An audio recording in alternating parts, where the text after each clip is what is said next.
बिन बोलिया सब किछ जानदा,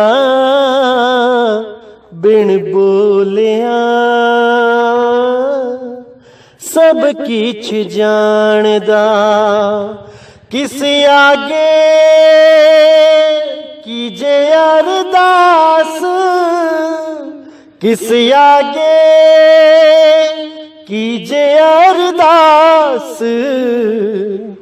बिन बोलिया सब किछ जानदा, बिन बोलिया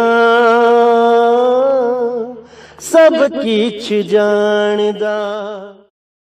नमस्कार मेरे प्यारे भाइयों, मेरे परम पिता परमात्मा के प्यारे जीवहंसों। मैं बंदी छोड़ से यही अरदास करता हूं कि आप सब मेरे भाइयों का विवेक पहले से ज्यादा और ज्यादा और ज्यादा से ज्यादा बढ़ता ही जाए, और ऐसी कोई दुविधा ना रहे जो मेरे भाइयों के मन में 1% भी धर्म पैदा कर पाए। हर चीज ऐसी क्रिस्टल क्लियर होती चली जाए कि सारे भ्रमभूत ये सब भागते नजर आए। एक भी भ्रम मेरे भाइयों के दिमाग में घर ना कर पाए। मैं बस यही अरदास करता हूं परम पिता परमात्मा बंदी छोड़ सतगुरु मालिक से, और मुझे कुछ नहीं चाहिए। मुझे केवल आप लोगों का विवेक चाहिए। इतना विवेक बढ़े, इतना बढ़े कि कोई भी काल का दूत आपको भ्रमित ना कर पाए, ताकि आपका ये अनमोल जीवन बर्बाद ना हो जाए। मैं बस यही अरदास करता हूं मालिक से कि आपका जन्म इसी जन्म में सफल हो जाए, और इस दास को कुछ नहीं चाहिए। तो मेरे भाइयों, जो भी मैं आपको बताता हूं, एक एक शब्द पे विचार करना है, एक एक शब्द पे, क्योंकि इन्हीं शब्दों में वो गहरे रहस्य छुपे हैं जिनको जानने से आपको सत्य मार्ग का अनुभव होने लगेगा, सत्य मार्ग की तरफ जागृति होने लगेगी। और जितना भी ये पाखंड फैला है इस संसार में, उन सब से आप न्यारे हो जाओगे। इसीलिए साहिब ने बोला है, करूं जगत से न्यारा। जब सत्य का बोध हो जाता है, सत्य का ज्ञान होने लगता है, तब आप स्वयं ही इस जगत से न्यारे होने लग जाते हो। यही उस सत्य की महिमा है, यही उस सत्य की पहचान है। आपको ऐसा लगने लग जाता है जैसे सारा संसार एक तरफ और आप अकेले एक तरफ। यही उस सत्य की पहचान है, क्योंकि ये सत्य केवल एक ही है, क्योंकि सत्य दो हो ही नहीं सकते। आप सत्य को जानने के बाद जहां भी नजर उठा के देखोगे, आपको हर जगह असत्य साफ दिखाई देने लग जाएगा। अन्य अन्य पंथों में कहां पे मिलावट हो रही है, कहां पे इस जीव को उलझाया जा रहा है, ये सब आपको दिखाई देने लग जाता है। कुछ भी आपकी नजरों से बच नहीं सकता। जहां भी अज्ञान होगा, आप 1 सेकंड में पकड़ लोगे, क्योंकि अब आप सत्य के पारखी हो चुके हो।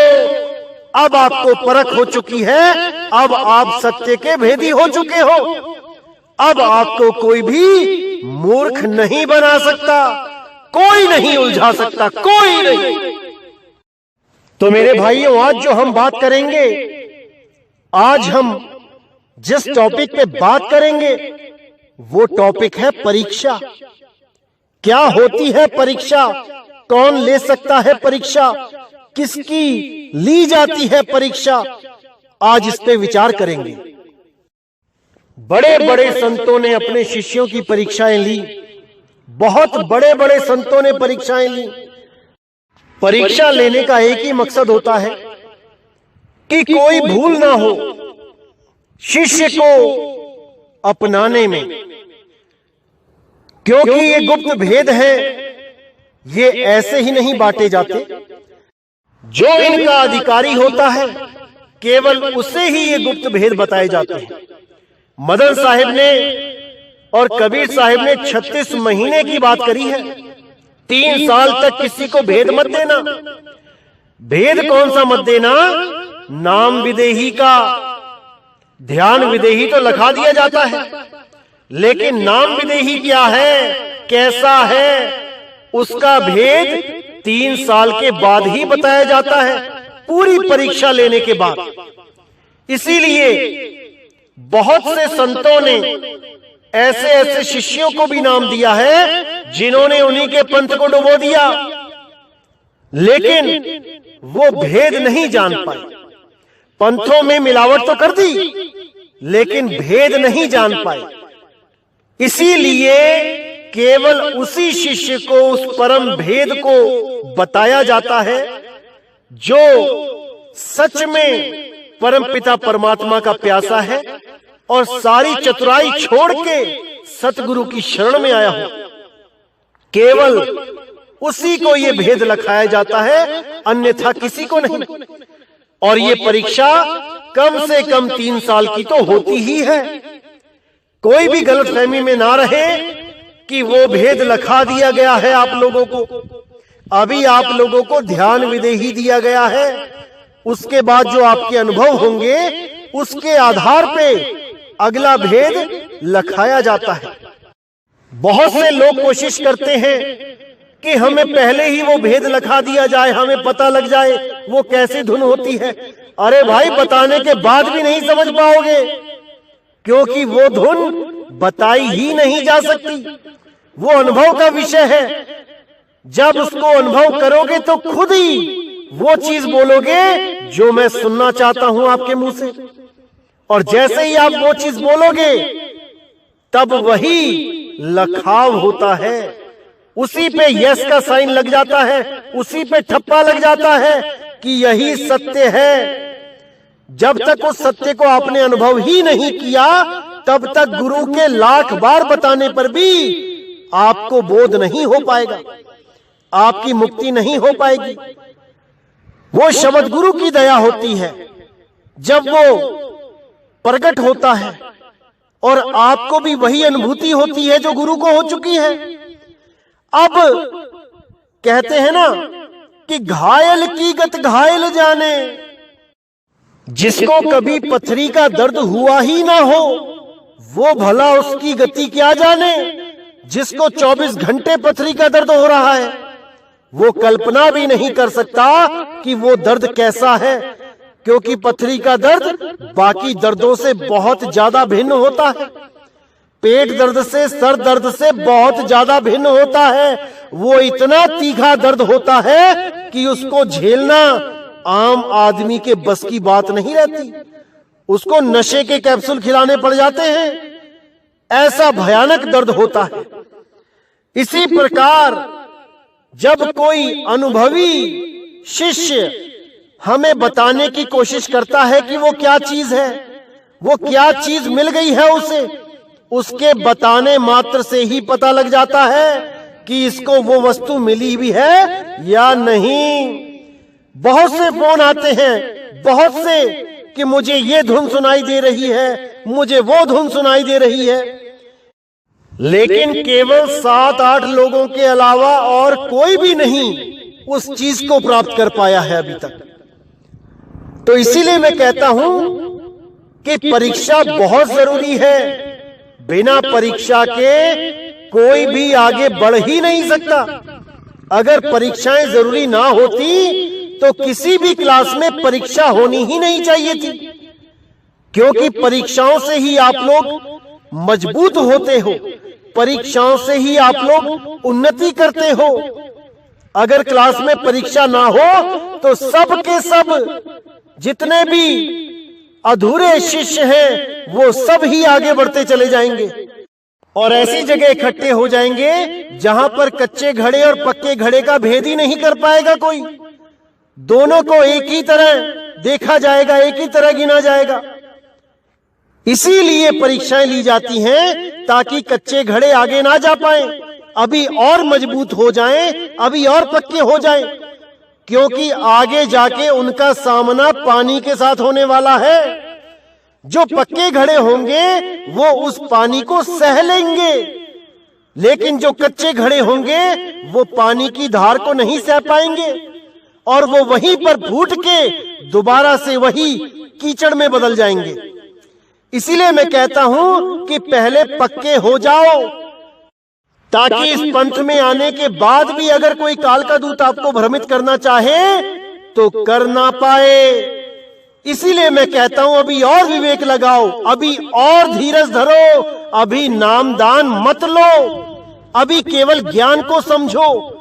नामदान से भी जरूरी है ज्ञान को समझना, क्योंकि नामदान लेने के बाद भी बहुत से कच्चे घड़े फूट जाते हैं, लेकिन जो पक्का घड़ा होता है वो कभी नहीं फूटता, क्योंकि उसने ज्ञान रूपी भट्टी में खुद को अच्छी तरह पका लिया होता है।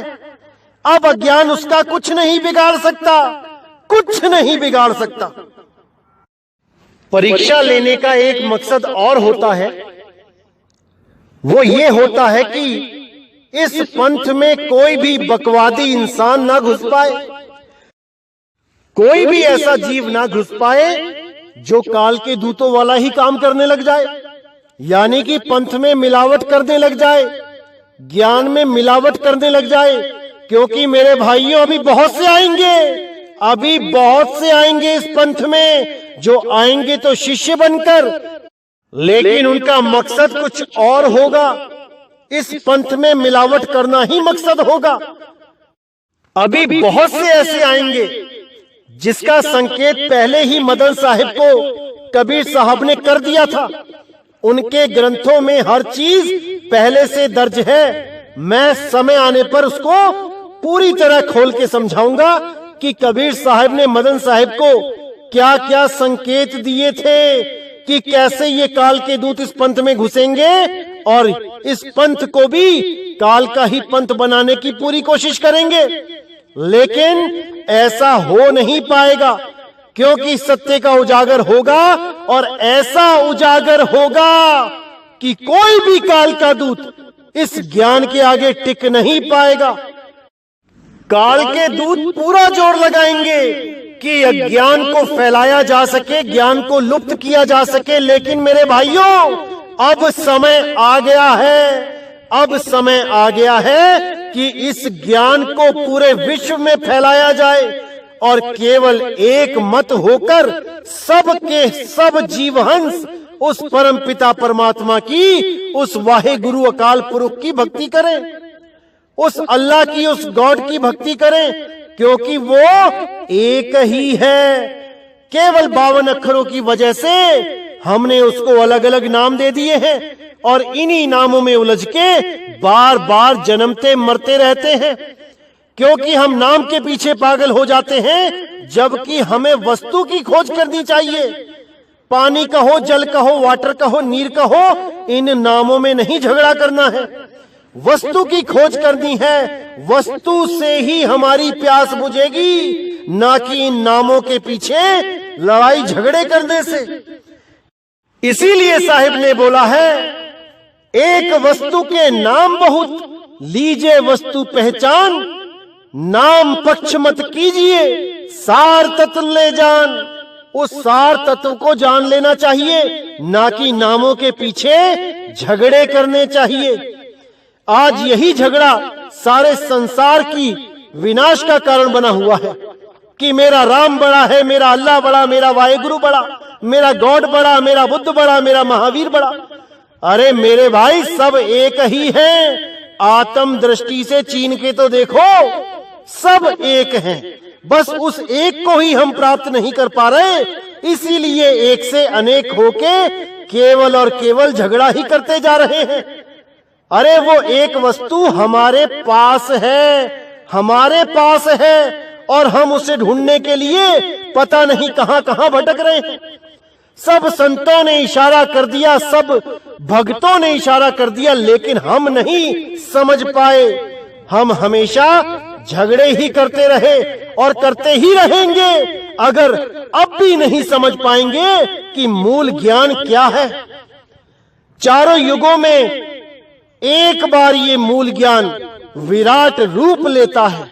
जब सारे संसार में एक ही ज्ञान चलता है, वही समय आ चुका है मेरे भाइयों, वही समय आ चुका है। कलयुग में ही वो समय आता है, बाकी 3 युगों में प्रचार बहुत कम होता है, लेकिन कलयुग में पूरे संसार में डंका बजता है, जिसके बारे में मदन साहिब को कबीर साहब ने बहुत पहले ही बोल दिया था।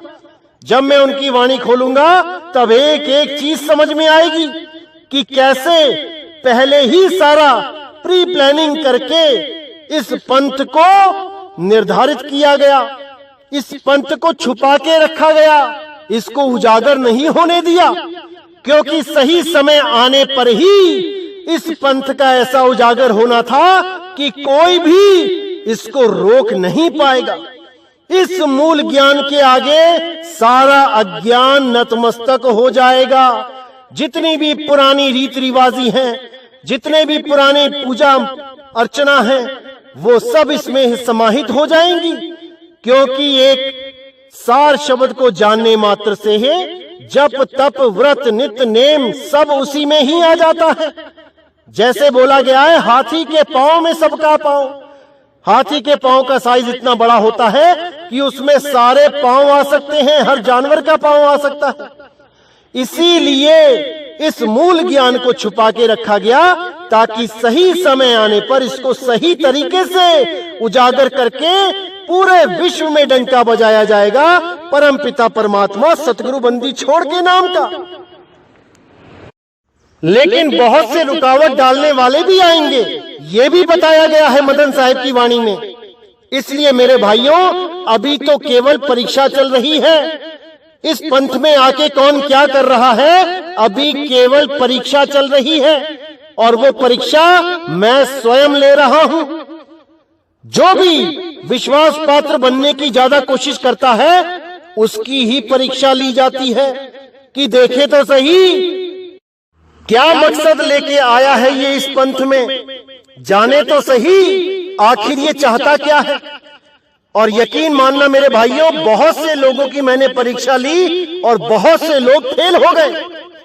अभी भी और भी लोगों की परीक्षा चल रही है, उनका भी रिजल्ट 2023 तक आ जाएगा, क्योंकि 2023 के बाद ऐसे लोगों का चयन होगा जो पूरे विश्व में जाके सत्य नाम का डंका बजाएंगे, जो हमारे कदम से कदम मिला के, कंधे से कंधा मिला के पूरे विश्व में सत्य नाम का प्रचार करेंगे और भूले हुए जीवों को सही रास्ता दिखाएंगे, जिसके लिए कई संतों ने पहले ही भविष्यवाणियां कर रखी हैं कि इस धरातल पे बहुत सी पुण्यकर्मी आत्माएं, बहुत से मालिक के सच्चे हंस इस धरती पे अवतार ले चुके हैं, और वो पूरे विश्व में फैल के इस पूरे संसार को एक मत कर देंगे। एक ही डंका बजेगा, एक ही झंडा होगा, एक ही नाम होगा, एक ही भाषा होगी। समय आ गया है मेरे भाइयों, समय आ गया है। अब आपने केवल एक्टिव हो जाना है, ताकि अज्ञान रूपी इस शैतान को इस संसार से खत्म कर दिया जाए, क्योंकि ये अज्ञान ही इस जीव के लिए काल रूप है। इसी अज्ञान में ये जीव जन्मता और मरता रहता है। जब जीव को ज्ञान हो जाता है तो काल स्वयं ही छूट जाता है। इसीलिए बोला गया है कि कल्पनाओं से परे सत्य है, और सत्य जान लेने पर कल्पनाओं का नाश हो जाता है। साहिब ने साफ बोला है, काल काल सब कोई कहे, काल न चीने कोई, जितनी मन की कल्पना काल कहावे सोई। ये जितनी भी कल्पनाएं हैं, यही काल का रूप है। इस कल्पना से पार हो जाना है तो मानो सत्य को प्राप्त कर लेना है। तो मेरे भाइयों, पूरा विवेक लगाना है, पूरा विचार करना है, क्या बताया जा रहा है, क्या समझाया जा रहा है। एक एक शब्द पे पूरा विवेक लगाना है, पूरा विचार करना है, तभी मेरे भाइयों इस ज्ञान को समझ पाओगे, इस जन्म मरण से पार हो पाओगे। नहीं तो बार बार यहीं आना पड़ेगा, किसी ना किसी माँ के गर्भ में जाना ही पड़ेगा। कोई नहीं बचा सकता, कोई नहीं। अगर कोई बचा सकता है तो वो है केवल ज्ञान। केवल ज्ञान ही आपको बचा सकता है, जो केवल और केवल गुरु के द्वारा ही मिलता है। वो किसी ग्रंथों से नहीं मिलता कि आपने कोई ग्रंथ पढ़ लिया और आपको ज्ञान हो गया। अरे पोथी पढ़ पढ़ जगमुआ, भयो न पंडित कोई, एक आखर प्रेम का पढ़े सो पंडित होई। वो एक अक्षर, वो आदि अक्षर है जो आपको जन्म मरण से मुक्त कर देता है, और वो अक्षर बोलने लिखने पढ़ने वाले अक्षरों में से नहीं है। वो अक्षर आदि अक्षर है, आदि नाम है। अरे बावनी आखर जीवी आधारा, आदि अक्षर जी भ्यासे न्यारा। वाही को सत सुमिरन कहिए, सिमर सिमर नर उतरो पारा। सिमर सिमर नर उतरो पारा। केवल वही इस जन्म मरण से बच पाएगा जो उस आदि अक्षर को जान लेगा, सुरत के माध्यम से, ना कि इन कानों के माध्यम से।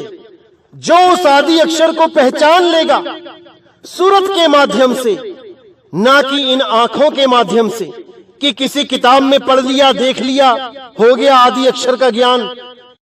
ये कोरा अज्ञान है, ये कोरी बकवाद है।